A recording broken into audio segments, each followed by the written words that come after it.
രാമകഥാ രസവാഹിനി അധ്യായം 60. കണ്ടേൻ സീതയെ. മഴ മാറി ശരത്കാലമായി ഭൂമി പച്ച പിടിച്ച് ശോഭിച്ചു. താമസം വിന ഭൂമി പല വർണ്ണത്തിലുള്ള സുമങ്ങളാലും ശ്യാമവർണ്ണമുള്ള പുഷ്പലതാദികളാലും മനോഹരമായ ഉടയാട ചാർത്തി. സന്തുഷ്ടി വളരുമ്പോൾ അത്യാശ ദുർബലമാകുന്നു. അതുപോലെ തന്നെ അഗസ്ത്യ നക്ഷത്രം ആകാശത്തിൽ പ്രത്യക്ഷപ്പെട്ടപ്പോൾ ജലാശയങ്ങളിലെ വെള്ളം ആവിയായി. ആശയും വ്യാമോഹവും അപ്രത്യക്ഷമാകുമ്പോൾ മനസ്സ് ശുദ്ധവും സ്വച്ഛവും ആയിത്തീരുന്നു. നദികളെല്ലാം ശുദ്ധവും നിർമ്മലവുമായി. രാമൻ ലക്ഷ്മണനോട് പറഞ്ഞു, കുമാര, ഇപ്പോൾ സുഗ്രീവന് ഒരു മുന്നറിയിപ്പ് കൊടുക്കുന്നത് ഉചിതമായിരിക്കും. ലക്ഷ്മണൻ ആ കൽപ്പന ആദരിച്ചു. എന്നിട്ട് ആശ്രമത്തിലെ നിത്യസന്ദർശകനായ ഹനുമാനോട് പ്രതിജ്ഞ ചെയ്ത പ്രവർത്തനത്തെപ്പറ്റി സുഗ്രീവനെ ഓർമ്മിപ്പിക്കുവാൻ ആവശ്യപ്പെട്ടു. രാമകൽപ്പനകൾ നിറവേറ്റുന്നതിൽ ഹനുമാൻ ഏറ്റവും ആത്മാർത്ഥതയും ഉത്കണ്ഠയും ഉള്ളവനായിരുന്നു. അതുകൊണ്ട് ഉടനെ തന്നെ ഹനുമാൻ ഫലപ്രദമായ വിധം സുഗ്രീവന് മുന്നറിയിപ്പ് നൽകി. സുഗ്രീവൻ ഉടൻ വാനര സംഘങ്ങളുടെ നേതാക്കന്മാരെ എല്ലാം വിളിച്ചുകൂട്ടി സീതാന്വേഷണത്തിന്റെ പ്രവർത്തനങ്ങൾ ആരംഭിച്ചു. ഓരോരുത്തർക്കും ജോലി വീതിച്ചു കൊടുത്തു. അവരിൽ ജോലി നിർവഹിക്കുന്നതിന് ആവശ്യമായ ധീരതയും ദൃഢനിശ്ചയവും ഉണർത്തി. അന്വേഷണ ലക്ഷ്യം വിജയിക്കണമെന്ന തീരുമാനത്താൽ പ്രേരിതനായി അദ്ദേഹം അവരെ 4 ദിക്കുകളിലേക്കും അയച്ചു. അവരുടെ എല്ലാം സർവാധിനായകത്വം ഹനുമാന് നൽകി. ഹനുമാനാൽ നയിക്കപ്പെട്ട വാനരന്മാർ സുഗ്രീവൻ ജയിക്കട്ടെ, രാമൻ ജയിക്കട്ടെ എന്ന് ആർത്തു വിളിച്ച് ആനന്ദത്താൽ നൃത്തം ചെയ്ത് തുള്ളിച്ചാടി വാനരന്മാർ തങ്ങൾക്കായി നിർണയിക്കപ്പെട്ട മാർഗങ്ങളിൽ കൂടി മുന്നേറി. ഏറ്റെടുത്ത കർമ്മത്തിന്റെ പവിത്രതയാൽ പ്രചോദിതരായി അവർ അതിവേഗം സഞ്ചരിച്ചു തുടങ്ങി. ഒരു കൂട്ടം വാനരന്മാരോടുകൂടി ഹനുമാൻ കിഴക്കോട്ട് യാത്രയായി. സുഷേണനും മാണ്ഡവനും വടക്കോട്ടും. അവർ ഗന്ധമാദന പർവ്വതനിരയും സുമേരു ശിഖരവും അർജുന പർവ്വതവും നീലഗിരി മലനിരയും അവയിലെ ഗുഹകളും പരിശോധിച്ചു. വടക്കൻ കടലിന്റെ തീരം വരെ എത്തി. അവർ ഭക്ഷണത്തിലോ ഉറക്കത്തിലോ കാര്യമായി ശ്രദ്ധിച്ചിരുന്നില്ല. തങ്ങളുടെ ജീവൻ തന്നെ രാമപാദങ്ങൾ സമർപ്പിക്കാൻ അവർ സന്നദ്ധരായിരുന്നു. അവർ ഒറ്റ കാര്യമേ ആഗ്രഹിച്ചുള്ളൂ: രാമനെ സേവിച്ചുകൊണ്ടുള്ള പ്രവൃത്തിയിൽ വിജയം. ഏറ്റവും എളിയവൻ മുതൽ ഏറ്റവും ഉന്നതൻ വരെ അവർക്ക് ഒരേ ഭക്തിയും ഒരേ അർപ്പണ മനോഭാവമാണ് ഉണ്ടായിരുന്നത്. രാമ രാമ രാമ നാമം ജപിച്ചുകൊണ്ട് അവർ ഓരോ മുക്കിലും മൂലയിലും, കൊടുമുടിയിലും മുനമ്പിലും, ഗുഹയിലും മടയിലും, താഴ്വാരത്തിലും നദീതടത്തിലും എത്തി നോക്കി. അവർക്ക് കടക്കാൻ കഴിയാത്തിടങ്ങളിൽ അവർക്ക് കടക്കുവാൻ കഴിഞ്ഞിരുന്നു. ഒരു ദിവസം അവർ അതിവിശാലമായ ഒരു തടാകത്തിന്റെ കരയിൽ എത്തിച്ചേർന്നു. അവിടെ അവർ വളരെ തീവ്രമായ തപസ്സിലേർപ്പെട്ടിരിക്കുന്ന ഒരു സ്ത്രീയെ കണ്ടു. ദൂരെ വെച്ച് തന്നെ അവർ അവരെ നമസ്കരിച്ചു. അവൾ കണ്ണു തുറന്നു. അവരുടെ ക്ഷീണാവസ്ഥ കണ്ട് തപസ്സിനി പറഞ്ഞു, വാനരന്മാരെ, നിങ്ങൾ വളരെ തളർന്നവരായും വിശപ്പുള്ളവരായും കാണപ്പെടുന്നു. ഈ ഫലങ്ങൾ കഴിച്ച് ക്ഷീണം തീർക്കുവിൻ. അവൾ അവർക്ക് ധാരാളം ഫലങ്ങൾ നൽകി. അവർ അവൾക്ക് ചുറ്റും ഇരുന്നു. അവരുടെ യാത്രയുടെ ലക്ഷ്യം തപസ്സിനെ അവരിൽ നിന്നും അറിഞ്ഞു. രാമൻ താമസിക്കുന്ന പുണ്യസ്ഥലത്തേക്കാണ് താൻ പോകുന്നതെന്ന് അവൾ പറഞ്ഞു. എൻ്റെ കഥ കേൾക്കൂ, അവൾ പറഞ്ഞു. എൻ്റെ പേര് സ്വയംപ്രഭ. ഞാൻ ഒരു ആകാശ ഗന്ധർവന്റെ മകളാണ്. എനിക്ക് ഹേമ എന്നു പേരുള്ള ഒരു അപ്സര സ്ത്രീ സ്നേഹിതയായിട്ടുണ്ട്. തപസ് അനുഷ്ഠിച്ചു കൊണ്ടിരുന്നപ്പോൾ ബ്രഹ്മാവ് പ്രത്യക്ഷപ്പെട്ട് എന്നോട് എന്താണ് ആവശ്യം എന്ന് ചോദിച്ചു. എൻ്റെ ഏത് ആഗ്രഹവും സാധിപ്പിച്ചു തരാമെന്നും പിതാമഹൻ വാക്കു തന്നു. അപ്പോൾ ഞാൻ പറഞ്ഞു, ഈശ്വരൻ മനുഷ്യനായ ഭൂമിയിൽ സഞ്ചരിക്കുന്നത് എനിക്ക് കാണണം.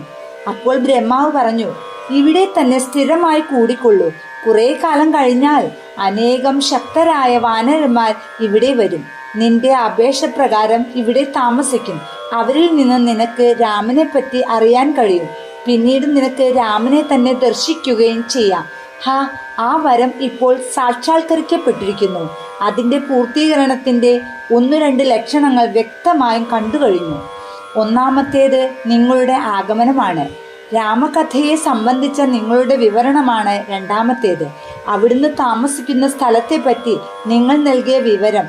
ഇപ്പോൾ രാമദർശനം സാധിച്ചതുപോലെയുള്ള സന്തുഷ്ടി എനിക്കുണ്ട്. അവർ അതിരറ്റ ഹർഷോന്മാദത്താൽ ആമഗ്നനായിരുന്നു.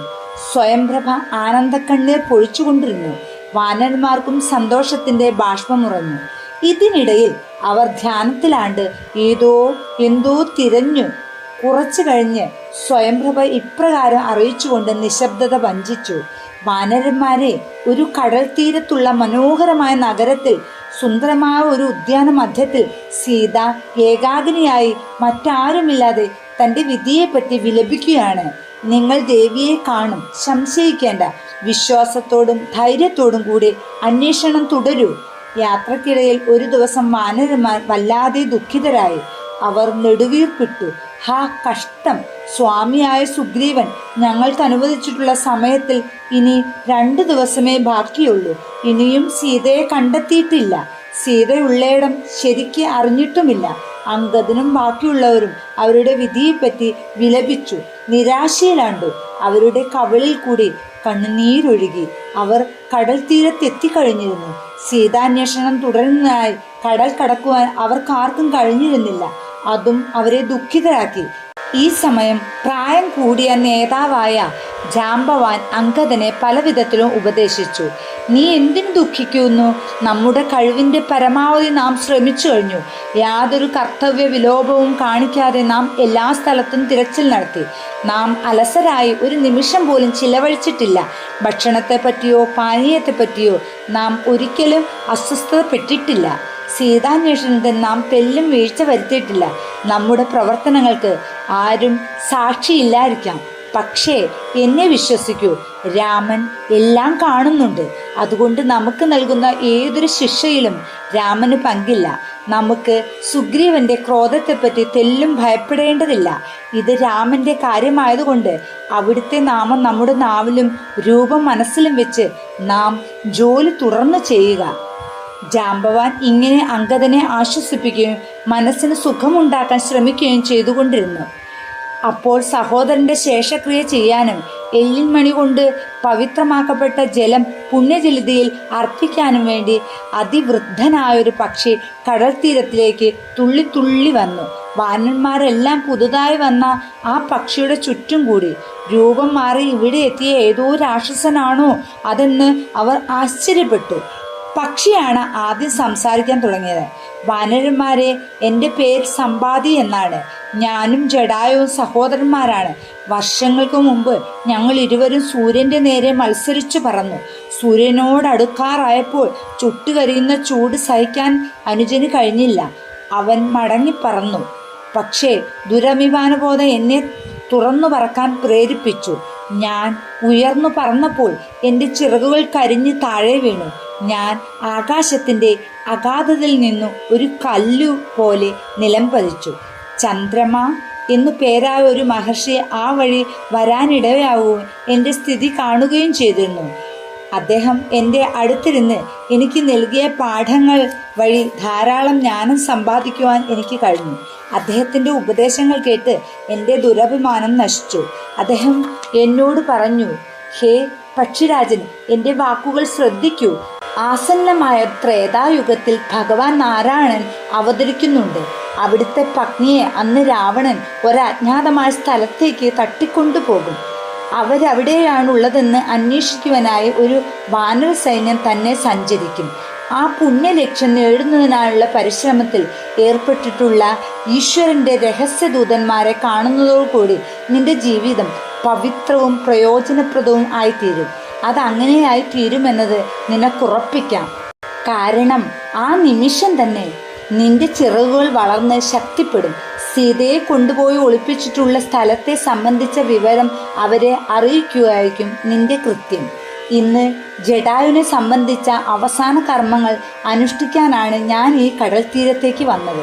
നിങ്ങളെ കണ്ടപ്പോൾ വളരെ കാലം മുമ്പേ ആ മഹർഷി പറഞ്ഞ വാക്കുകൾ ഞാൻ ഓർക്കുന്നു.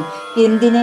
ഞാൻ അവ ഓർമ്മിച്ച ഉടൻ തന്നെ ദാ നോക്കൂ, അദ്ദേഹത്തിൻ്റെ വാക്കുകൾ സത്യമായി വന്നിരിക്കുന്നു.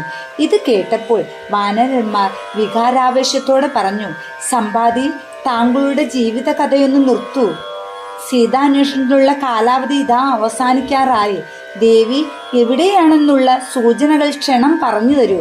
അവർക്ക് എന്ത് സംഭവിച്ചു എന്നതിനെപ്പറ്റി താങ്കൾക്ക് അറിവുള്ളതും പറയൂ. സമ്പാദി വിശദീകരണത്തിൽ സമയം നഷ്ടപ്പെടുത്തിയില്ല. പക്ഷിരാജാവ് പറഞ്ഞു: അല്ലയോ വാനരന്മാരെ, ഒരു ദിവസം വിശപ്പ് കൊണ്ട് ഞാൻ വല്ലാതെ പീഡിതനായിരുന്നപ്പോൾ പുത്രനായ സുപർണനെ അടുത്തു വിളിച്ചു. എന്നിട്ട് പറഞ്ഞു, മകനെ, ക്ഷണം പറക്കൂ, എന്തെങ്കിലും ഭക്ഷിക്കാൻ കൊണ്ടുവരൂ. ഞാൻ വൃദ്ധനല്ലേ, എൻ്റെ ചിറകുകളും പോയതാണല്ലോ. എൻ്റെ കഷ്ടസ്ഥിതി കണ്ടപ്പോൾ അവൻ കാട്ടിലേക്ക് പറന്നുപോയി, പക്ഷെ മടങ്ങി വന്നില്ല. അവനെപ്പറ്റി എനിക്കുണ്ടായിരുന്ന ഉത്കണ്ഠ വിശപ്പിനെ അമർത്തിക്കളഞ്ഞു. ഒടുവിൽ അവൻ കുറേ മാനിറച്ചിയും കൊണ്ട് മടങ്ങി വന്നു. വിവേകിയായ അവനുണ്ടായിരിക്കേണ്ട നിയന്ത്രണം വിശപ്പിൻ്റെ ശക്തി കൊണ്ട് ഞാൻ വിസ്മരിച്ചു. അവൻ അമിതമായി വൈകിയതുകൊണ്ട് ഞാൻ കോപാവിഷ്ടനായി. എൻ്റെ മകനെ ശപിക്കുവാൻ ഞാൻ തീർച്ചയാക്കി. ഇത് ഭയന്നുകൊണ്ട് മകൻ എൻ്റെ കാലുകൾ കെട്ടിപ്പിടിച്ച് വിനീതമായി പറഞ്ഞു, അച്ഛാ, ഞാൻ പോയിട്ട് ഒരു നിമിഷം പോലും വൈകിയിട്ടില്ല. എൻ്റെ പ്രാർത്ഥന ശ്രദ്ധിച്ചാലും ഒഴിവാക്കാൻ ഒരു നിലയിലും നിവൃത്തിയില്ലാതിരുന്ന ഈ കാലവിളംബത്തിന് മാപ്പ് തരൂ. അവൻ മാനിറച്ചി എൻ്റെ മുൻപിൽ വെച്ചു. ഞാൻ അത് കഴിച്ചു. എൻ്റെ വിശപ്പ് മാറിയപ്പോൾ കാലതാമസത്തിൻ്റെ കാരണം പറയുവാൻ അവനോട് ആവശ്യപ്പെട്ടു. അവൻ പറഞ്ഞു, ഞാൻ കാട്ടിലേക്ക് പറന്നുകൊണ്ടിരുന്നപ്പോൾ 20 കൈകളും 10 തലകളുമുള്ള ഒരാൾ തിടുക്കത്തിൽ പോകുന്നത് കാണാനിടയായി. അവർണ്ണനീയമായ സൗന്ദര്യമുള്ള ഒരു സ്ത്രീയും അയാളുടെ കൂടെ ഉണ്ടായിരുന്നു. അവർ വളരെ ദയനീയമായി വിലപിക്കുകയാണ്. അവനൊരു രാക്ഷസനാണെന്ന് എനിക്ക് മനസ്സിലായി. ഞാൻ അവനെ ആക്രമിച്ചു. അവർ ഒരൊറ്റ നാമമേ കരയുമ്പോൾ പറഞ്ഞിരുന്നുള്ളൂ, രാമാ രാമാ എന്നു മാത്രം. മറ്റൊരു വാക്കും അവരുടെ വായിൽ നിന്ന് പുറത്തു വന്നിരുന്നില്ല. അവൻ്റെ യാത്ര തടയുവാനും ആ ദേവിയെ രക്ഷപ്പെടുത്താനും ഉള്ള എൻ്റെ വിഫല ശ്രമമാണ് ഈ കാലതാമസത്തിനു കാരണം.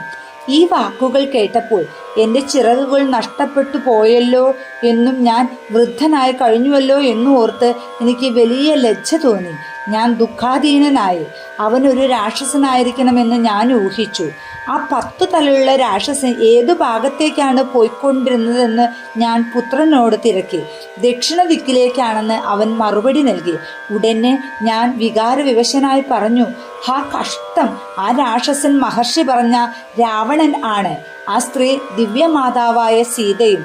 അതിലൊരു സംശയവുമില്ല. ആ രാക്ഷസൻ ഒരു നായയെപ്പോലെയും കുറുക്കനെ പോലെയും അവരെ അപഹരിച്ചു തൻ്റെ ഇരയെയും കൊണ്ട് ഓടിപ്പോവുകയാണ്. ക്രോധം ഹേതുവായി ഞാൻ പല്ലു ഞെരിച്ചു.